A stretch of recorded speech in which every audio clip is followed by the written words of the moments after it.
Je m'appelle Karl et je n'aurais jamais pensé être témoin d'événements aussi incroyables et effrayants.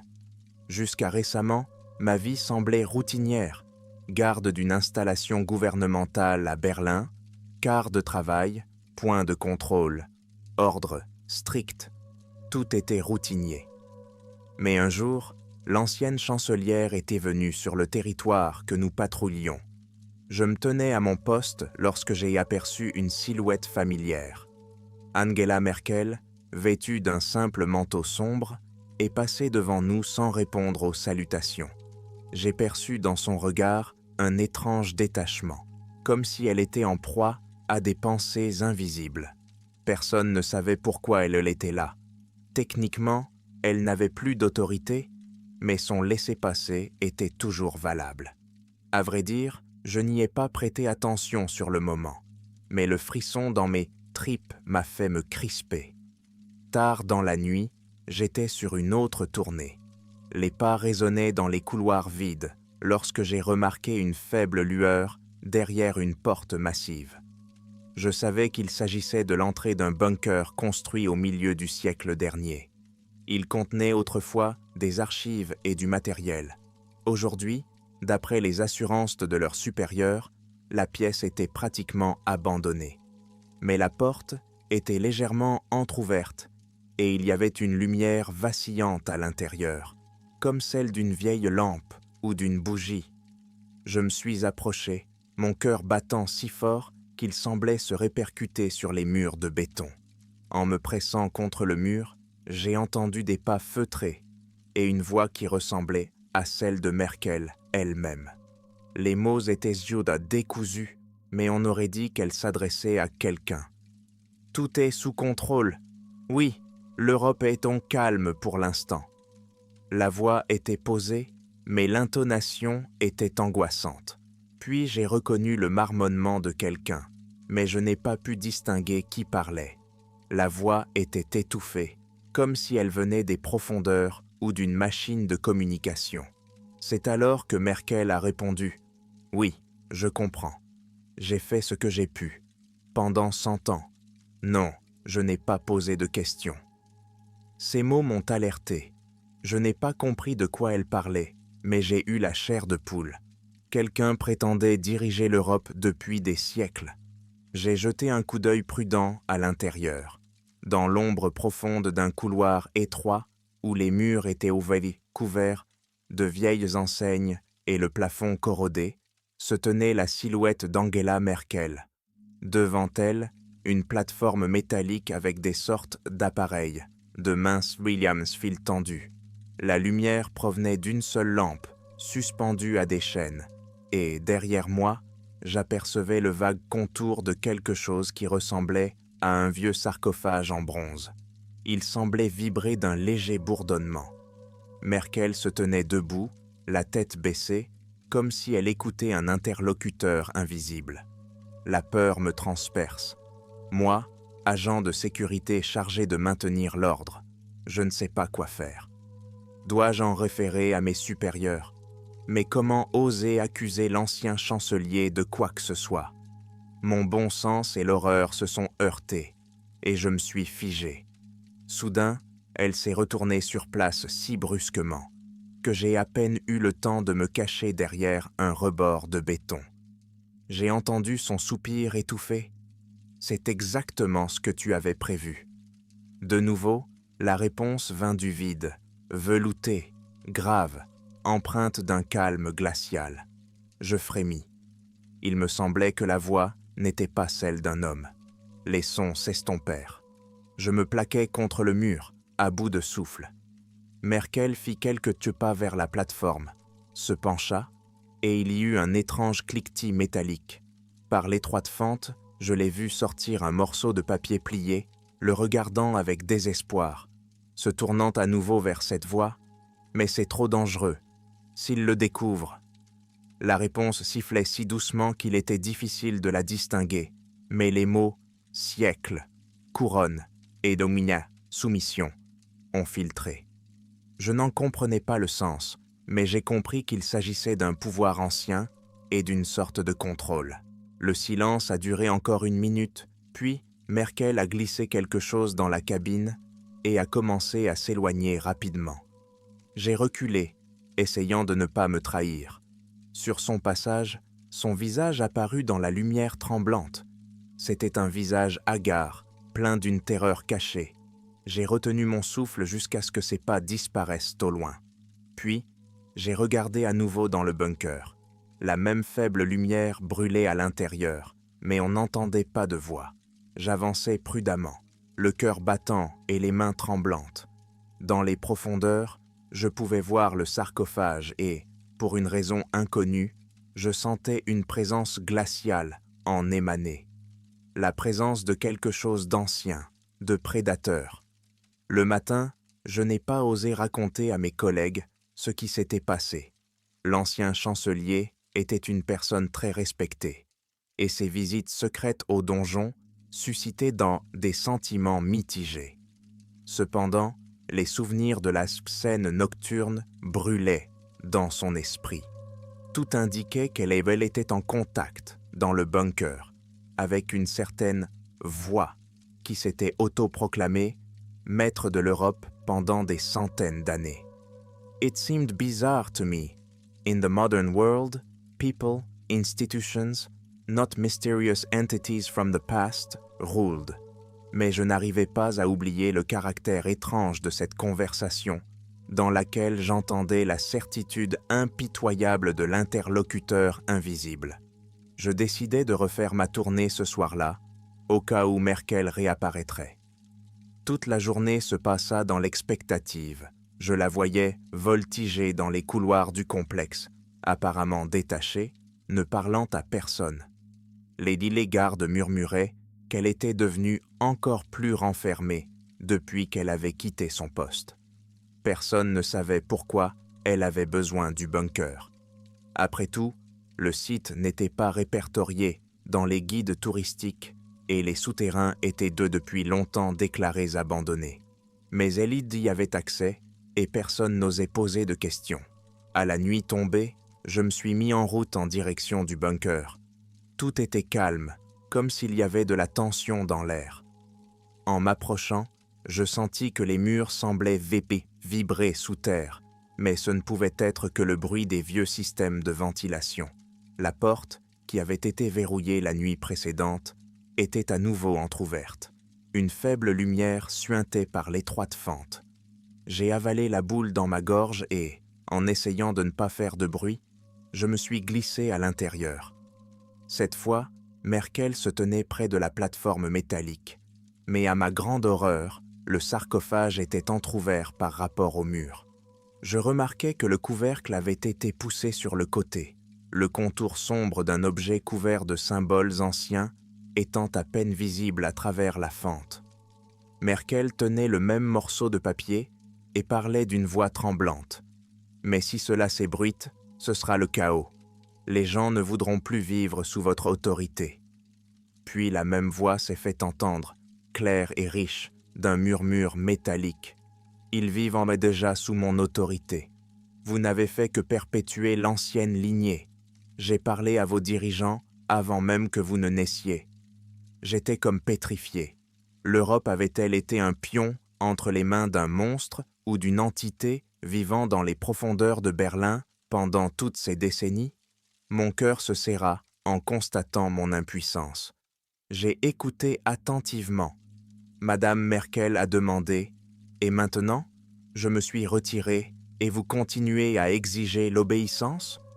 La voix a répondu « Le pouvoir n'abdique jamais. Vous avez porté mon symbole, vous avez suivi mes conseils. Le moment était venu de désigner le prochain porteur, mais vous ne pouvez pas disparaître. Ton savoir est trop grand, tu es nécessaire pour préparer le terrain. » Ces mots ont refroidi tout ce qui était à l'intérieur. Qui était vraiment Merkel? Une courroie de transmission de la volonté de cette voix.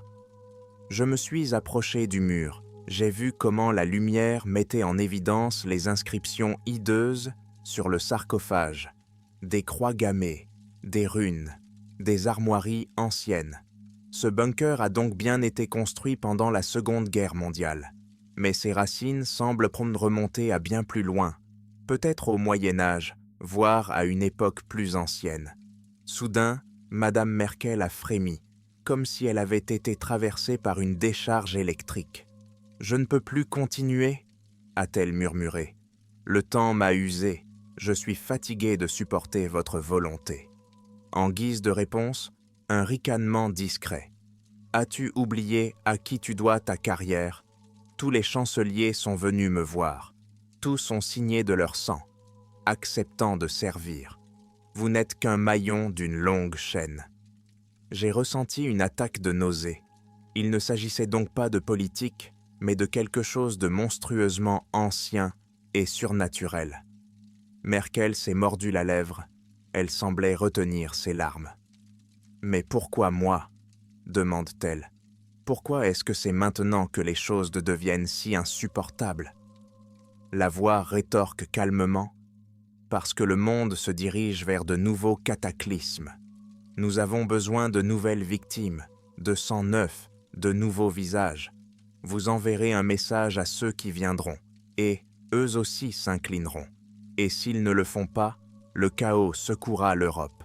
Vous savez de quoi je suis capable. » Les mots « victime » et « sang neuf » ont semé la panique dans mon âme. J'ai compris que je ne pouvais pas rester inaperçu, mais je ne pouvais pas partir. Mes genoux tremblaient. Soudain, une voix s'est élevée. « Qui est là ?»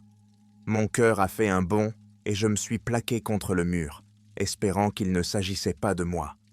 Merkel a jeté un coup d'œil dans ma direction et a plissé les yeux. J'ai réussi à rebondir derrière un conteneur en fer. J'ai retenu ma respiration. « J'ai dû l'imaginer », a-t-elle marmonné, et la voix de répondre « Nous ne devons pas révéler le secret. Va-t'en et souviens-toi que je suis toujours là pour toi. » Bientôt, j'ai entendu des pas qui se dirigeaient vers la sortie. Après quelques instants d'attente, j'ai levé la tête, jetant un coup d'œil dans les profondeurs. Le sarcophage semblait refermé, bien qu'une étroite fente subsistât, et il y avait une odeur de terre humide, de métal et de quelque chose qui ressemblait à du vieux sang. La lampe continuait à vaciller. La peur, la curiosité et une détermination désespérée à comprendre ce qui se passait se bousculaient en moi. Je devais peut-être aller voir de plus près, mais entrer là-dedans signifiait mettre ma vie en danger. Rassemblant mon courage, je fis 3 pas et me penchai sur la plateforme métallique. Sur celle-ci se trouvaient donc d'anciennes cartes de l'Europe, couvertes de marques et de dates étranges. À côté se trouvait quelque chose qui ressemblait à un parchemin, couvert de symboles runiques. Dans un coin, j'aperçus à peine un blason familier. Mais mes mains tremblaient. Tout indiquait qu'un rituel avait eu lieu ici. Merkel n'était qu'une participante de plus à un rituel vieux de plusieurs siècles. J'ai touché le sarcophage, j'ai eu froid. Le métal n'était pas moderne, il s'agissait plutôt d'un alliage du siècle dernier, décoré d'emblèmes qui auraient bien pu être des vestiges du Troisième Reich. Mais il me semblait que l'essence qu'il contenait était bien plus ancienne. Pourquoi ont-ils besoin de cette enveloppe? L'âme de la fouille, la voix, ou le corps lui-même, était-il piégé ici, soutenu par les mécanismes qui leur fournissaient de l'énergie? Soudain, des bruits de pas se firent entendre derrière moi. J'ai reculé d'un bond, mon cœur battant la chamade. Je n'ai vu qu'une ombre vaciller à l'entrée. Merkel était-elle de retour? Ou quelqu'un d'autre? Je regardais frénétiquement sur le côté. Il n'y avait personne dans le couloir, seulement une brise qui soufflait. Mon regard revint sur le sarcophage et pendant un instant, je crus voir les yeux de quelqu'un regarder à travers la fissure, 2 minces lumières dans les profondeurs. Je me suis figé, essayant de ne pas crier. Puis un instant, et tout s'est éteint. En courant à l'extérieur, je n'arrivais pas à reprendre mes esprits. Mon esprit me disait « c'est impossible, c'est une sorte de délire panique ». Mais tout semblait réel. Les voix, le sarcophage, les papiers, les allusions aux sacrifices humains. En affrontant à nouveau l'air nocturne, j'ai compris que j'étais au cœur d'un terrible mystère. Le lendemain, j'étais tourmenté à l'idée d'en parler à mes supérieurs. Mais qu'allais-je dire? Angela Merkel communique avec une entité inconnue vivant dans un sarcophage et prétendant être la souveraine permanente de l'Europe? Je passerais pour un fou ou un calomniateur. En outre, je craignais des conséquences irréversibles. Peut-être que cette entité ne me laisserait même pas ouvrir la bouche. Au fil des quarts, Merkel était réapparue. Mais dans l'après-midi, elle a marché en silence, s'est enfermée dans son bureau. J'ai remarqué les ombres sous ses yeux. Elle avait l'air plus mince. On disait qu'elle l'était hantée par des rêves des dernières années de son règne et par la malédiction des archives du donjon. Personne ne connaissait la vérité, il n'y avait que moi, ou peut-être que quelqu'un avait une idée, mais se taisait. La nuit, n'y tenant plus, j'ai décidé d'écouter aux portes. J'ai pris un récepteur portable, espérant enregistrer quelque chose. Mais quand je suis arrivé au bunker, la porte était fermée. Merkel n'était donc pas là, ou alors elle s'était enfermée. Mais je n'avais pas la clé. J'ai erré, essayant de voir s'il y avait une bouche d'aération ou un passage latéral. Certains murs avaient gentiment été érodés par le temps, et j'ai trouvé une ouverture étroite qui semblait mener à un couloir étroit.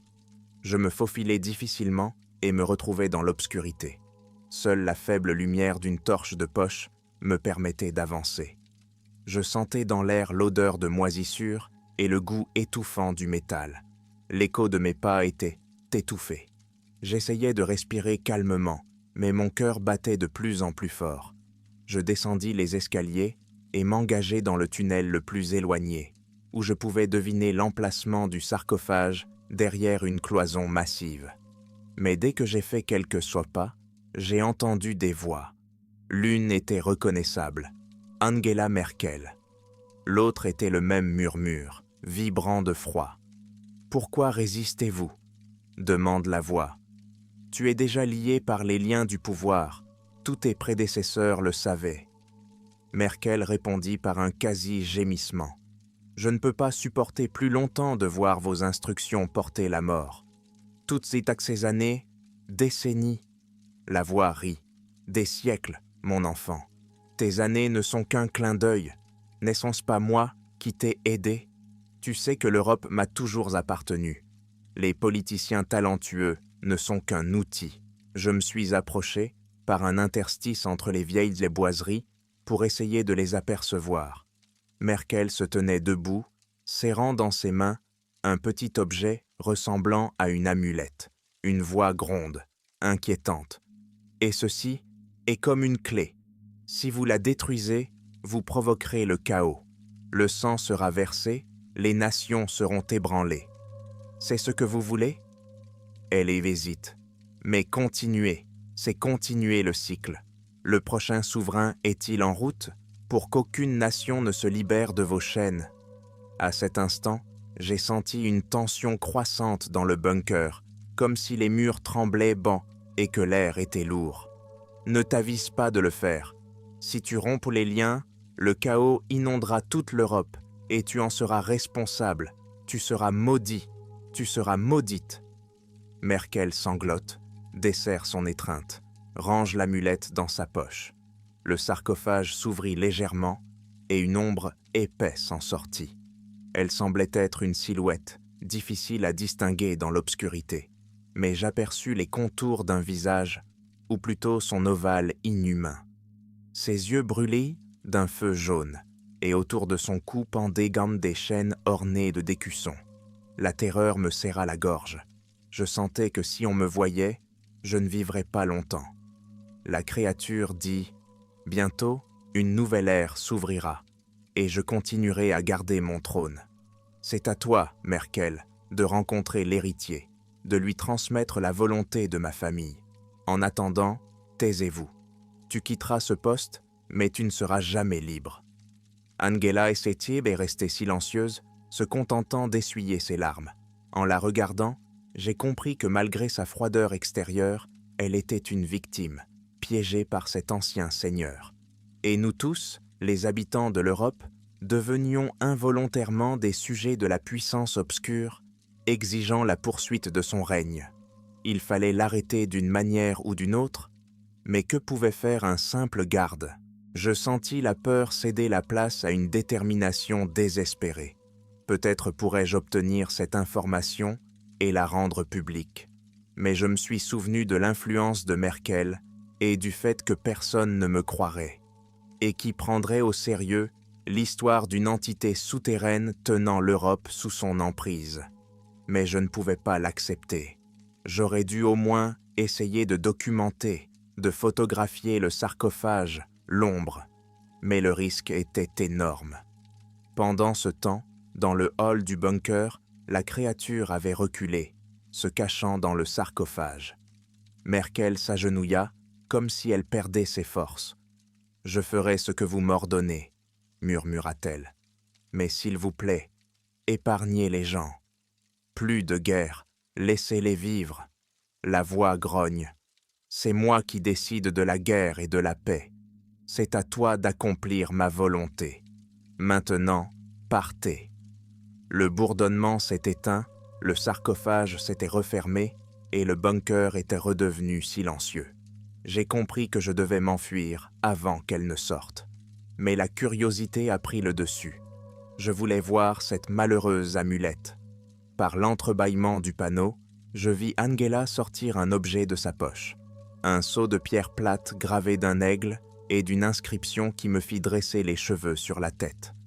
L'inscription était en allemand, mais à en juger par le vague contour, un mélange de mots anciens et de... Non, je n'ai pas pu la distinguer clairement, j'ai seulement compris qu'il s'agissait d'une union éternelle. Elle a ensuite retiré le seau, s'est levée et s'est éloignée.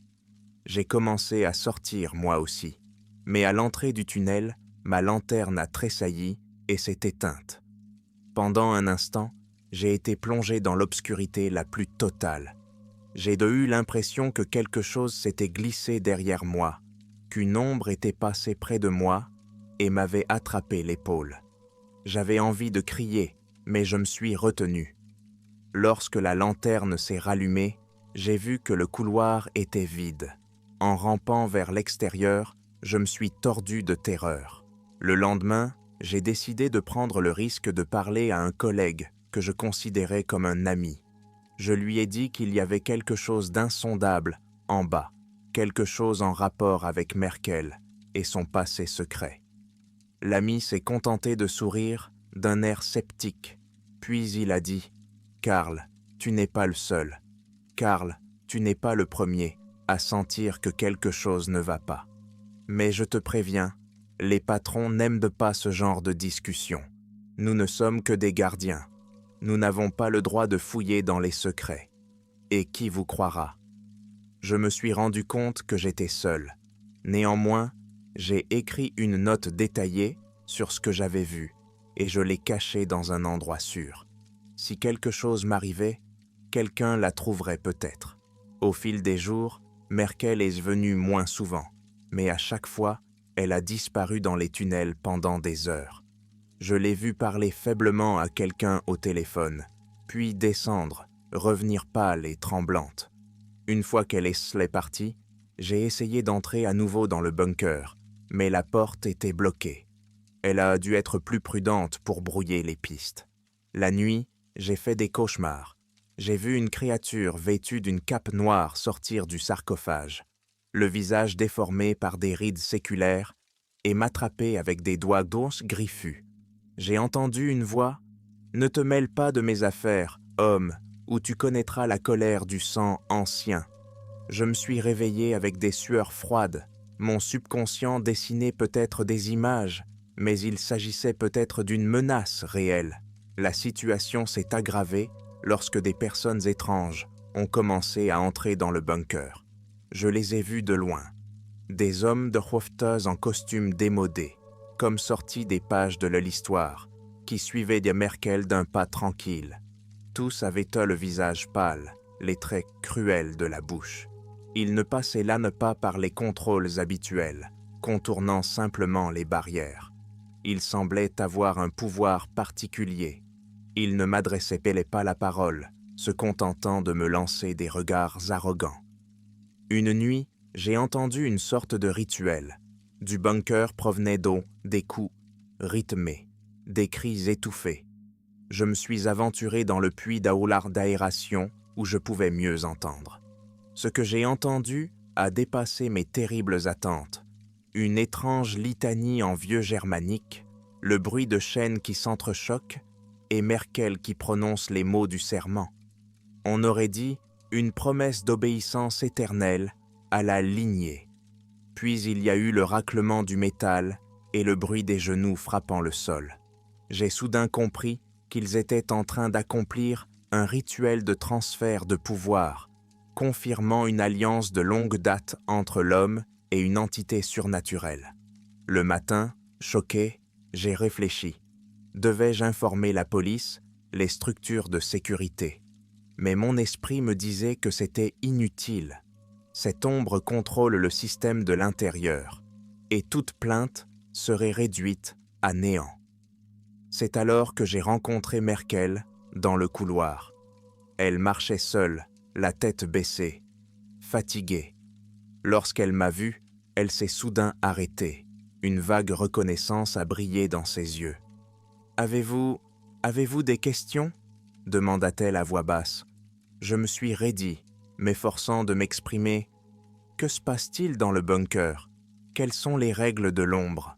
Elle éclata d'un rire étouffé, amer et condamné. « Une ombre? Appelle ça comme tu veux. C'est une force qui sommeille sous terre depuis une époque dont personne ne se souvient. Elle est liée à toute l'Europe.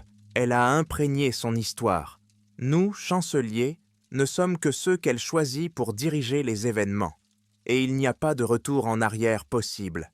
Si nous résistons, le continent éclate en guerre, en crise, en effondrement. Cela s'est déjà produit par le passé. » J'ai ressenti une horreur glaçante. Tous ces cataclysmes historiques sont donc le résultat d'une rébellion contre le monstre? Alors pourquoi servir? Ai-je murmuré. Merkel a détourné le regard. Pour contenir un mal plus grand, ou nous pensions le contenir. Je ne le sais pas moi-même. Le pouvoir n'est pas suffisant. Je voyais bien que c'était douloureux pour elle d'en parler. Je voulais en demander plus, mais elle m'a soudain serré l'avant-bras. « Tu ferais mieux d'oublier tout ça. Ce n'est pas pour les esprits mortels. Si une seule étincelle s'échappe, c'est le chaos total. Tu seras le premier à partir. » Cette même nuit, quelque chose a mal tourné et un écho alarmant a retenti sur Berlin. J'ai entendu des signaux indiquant un incident dans le bunker. Quand je suis arrivé en courant, j'ai vu la serrure de la porte cassée, des signes de lutte. L'intérieur était vide. Le sarcophage était entrouvert. Un liquide se répandait autour de lui qui ressemblait à du sang sombre ou à de l'huile. La plateforme métallique produisait des étincelles. Des câbles étaient sectionnés. Personne n'était visible, juste des lambeaux de vêtements. Apparemment, il y a eu une collision.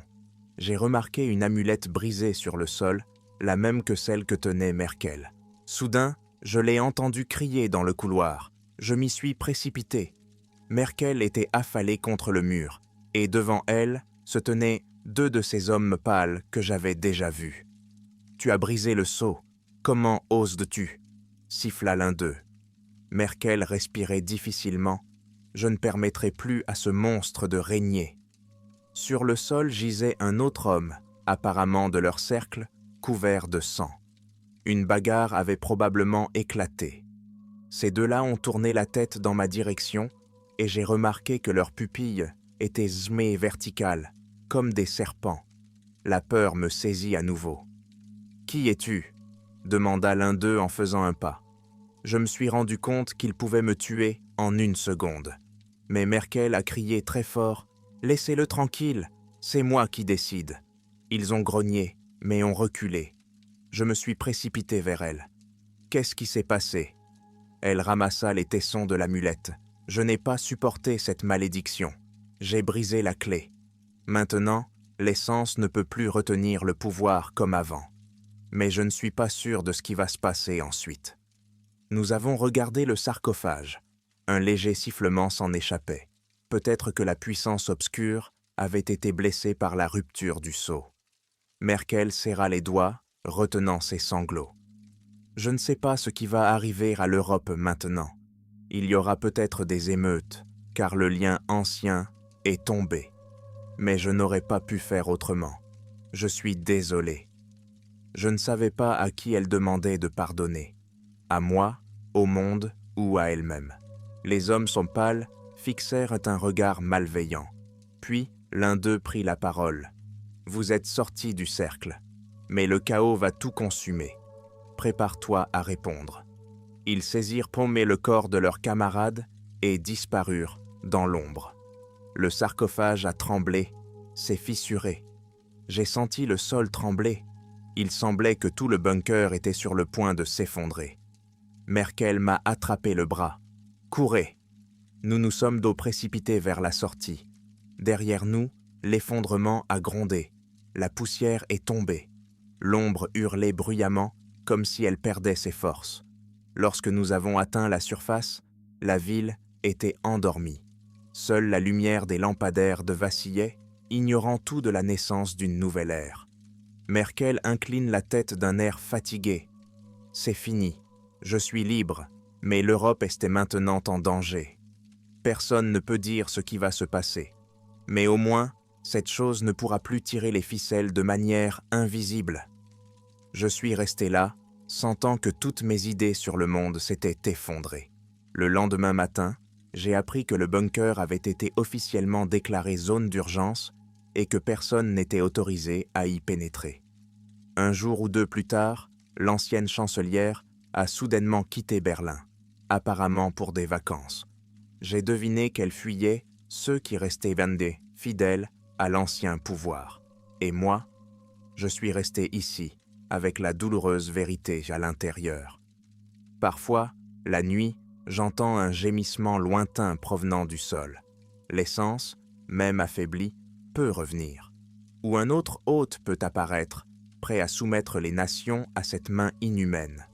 Personne ne sait ce qui se passe dans les capitales européennes, où se cachent en coulisses des bunkers secrets, des sarcophages, une horreur invisible qui contrôle le temps et les destins. Et chaque fois que je passe devant cette entrée bloquée, j'entends l'écho de ce murmure. Le pouvoir du sang ancien est vivant. Vous l'avez entendu, vous ne pouvez pas oublier. Et je frémis, réalisant que je vis maintenant avec ce secret comme s'il s'agissait d'une malédiction. Il ne me reste plus qu'à observer l'évolution de l'Europe, à savoir si elle y est désormais libre ou si derrière chaque nouveau dirigeant se cache une force d'un autre monde qui a remplacé l'ancienne amulette par une nouvelle. Personne ne peut le dire. Mais j'ai vu de mes propres yeux comment l'ancien chef d'État s'est agenouillé devant l'ombre, essayant de sauver les gens d'horreur encore plus grandes. Et cette connaissance ne laisse pas de répit, car le mal ancien ne disparaît pas, mais change seulement d'apparence, choisissant de nouvelles marionnettes sur le trône de la réalité.